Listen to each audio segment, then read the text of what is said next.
Once a giant, always a giant. For me, it's only a giant. What's going on YouTube? Diggy546. Definitely hit that subscribe button if you're new. Like the video if you like the video. And I won't tell if you click that bell. Let's go ahead and get into this. Alright, so it's been a couple of days since I made my last video. I think I made my last video on the Bengals. Before that, it was a little while before I made my other one. So I was going to drop a video. I've been trying to get this video out since the actual date of the Dable conference. But we got a bombshell got dropped, I think yesterday or this morning, I think last night, where Brian Flores is suing the New York Giants. He's suing the Broncos. He's suing pretty much the entire NFL, but the Giants and the Broncos, and I think one other team I think the Dolphins as well. Those three teams are the teams that he's suing because of racist hiring practices, ton of other accusations that he came up with, or not really came up with, but accusations that he's saying that happened. Start off with the Dolphins, I guess. The Dolphins, he started off there and they wanted him to lose games on purpose. He didn't want to lose games on purpose. And he's saying that they wanted to pay him $100,000 per loss. That basically they wanted him to tank, and they wanted to pay him $100,000 per loss. And now we have other coaches coming out. Hugh Jackson came out and said that he was offered somewhere like that, something like $100,000 a loss too. So it seems like this is something that they do. Now, I don't know if they only do this with black coaches. I would assume they do it with everybody, but they might only do it with black head coaches. I have no idea. But that's something that was the craziest part. As far as the racist hiring practices, Bill Belichick, who coached both Brian Dable and he coached Brian Flores. Brian Flores, of course, got his head coaching job first, and Belichick texts Brian Flores on accident, congratulating him for Brian Dable getting the job. Now, I'm not sure exactly how this went. I'm not sure if Brian Dable already knew that he had the job. I'm not sure if Brian Dable still hadn't been offered the job and Bill Belichick jumped the gun either way, or if Bill Belichick simply had a bad source. But nonetheless, it seems that Bill Belichick broke the news that the Giants apparently were going to give the job to Brian Dable the entire time before even interviewing Brian Flores. And it makes Brian Flores think that pretty much the Giants were interviewing him just for the Rooney Rule, and it was pretty much, a waste of an interview. So he's pulling out that it's racist practices, which you could always argue because he only got that interview because he was black and they needed to make sure they satisfied the Rooney Rule.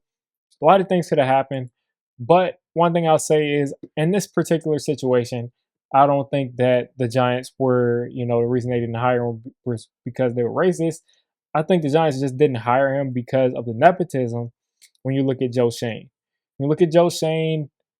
yes, I mean, you can call it nepotism, but you could also just call it common sense. When Joe Schoen was coming over from the Bills, he wanted to bring somebody over from the Bills. He talked about over and over and over again about how he wanted to work with somebody who he was on the same page as. And what's better than to do that than if you're working with somebody that you came from the exact same organization? So we pretty much all knew that Brian Dable was the front runner and was going to get this job. But I believe that the Giants actually wanted Brian Flores. Why do I believe that? Because Brian Flores' own lawyer said that Brian Flores was reached out to by John Mara personally, to say that he was the number one candidate 30 minutes after they fired Joe Judge. And I still believe to this day that John Mara fired Joe Judge specifically to hire Brian Flores. And the only reason that he didn't is because he finally swallowed his pride and deferred to the general manager instead of making that hire himself. But I 100,000% believe, that if John Mara had his way, Brian Flores would be the head coach of the New York Football Giants. So I don't think that in this particular situation that the Giants were being racist here. Now, this does, however, open up a larger conversation. And I think that this still needs to be had because even though this particular situation, you can kind of justify what happened here, racist hiring practices do obviously occur in the NFL. Let's not play pretend here. Let's not put the shades over. There's one black head coach in the NFL. There's another minority head coach, a Hispanic head coach in Ron Rivera. There is an Arab head coach, Arab American head coach for Robert Saleh. So those are 3 minority head coaches, I'm pretty sure, and 1 black minority, 1 Hispanic minority, and 1 Arab minority. So even at that point, there's not a bunch of minority head coaches in the NFL. And I do think that that is because of racist hiring practices. No, I don't think that that is intentional.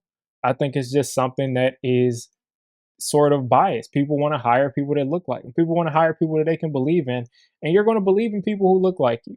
So I just wanted to look at this stuff right here. I wrote down a couple of notes here. There's 1 black head coach, as I said. The Rooney Rule is really a bad rule. It completely is. It didn't accomplish what it's supposed to accomplish. They wanted to give black head coaches or minority coaches a chance to be head coach, a chance to be a GM, a chance to be an offensive or defensive coordinator because they wanted to make sure they all got interviews. The thing is, when you're just bringing guys in to interview to satisfy a quota, you're not getting much out of that. There's 1 black head coach in the league. And I mean, like, what, 5 or 6 years ago, there were 8.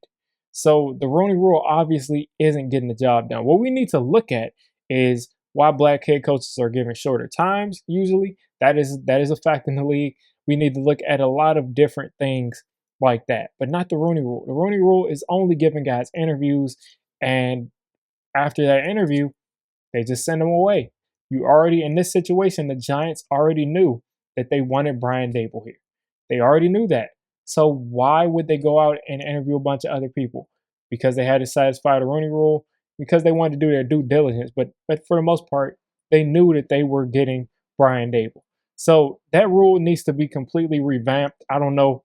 Listen, I don't know exactly the answer, the perfect answer for this, but it needs to be revamped 100%. They added the draft picks. I think that's a move in the right direction.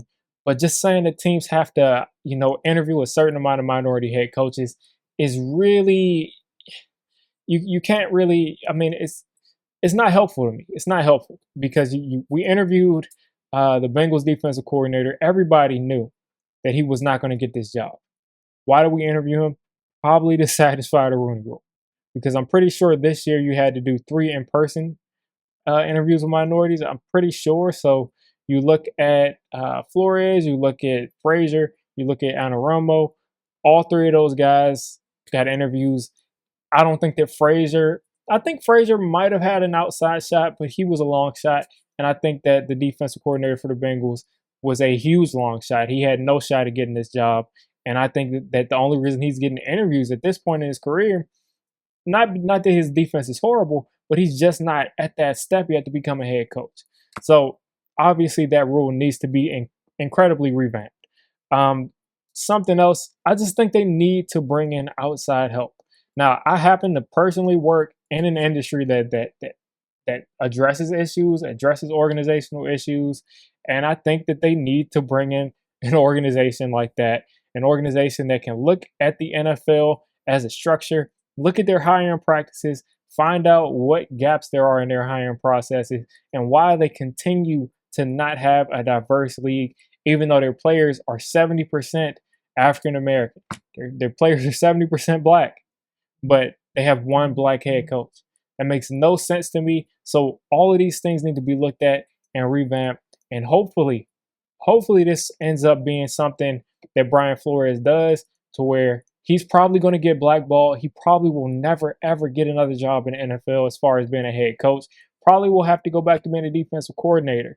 But I just hope that him taking this stand causes the NFL to look at this issue, because there is bad practices in the NFL overall for head coaches, for general managers being hired. And I just hope the guy gets a job. I hope he gets to be a head coach again, because I do think he is a good head coach. I didn't think he was a good fit in New York, but obviously John Merritt did.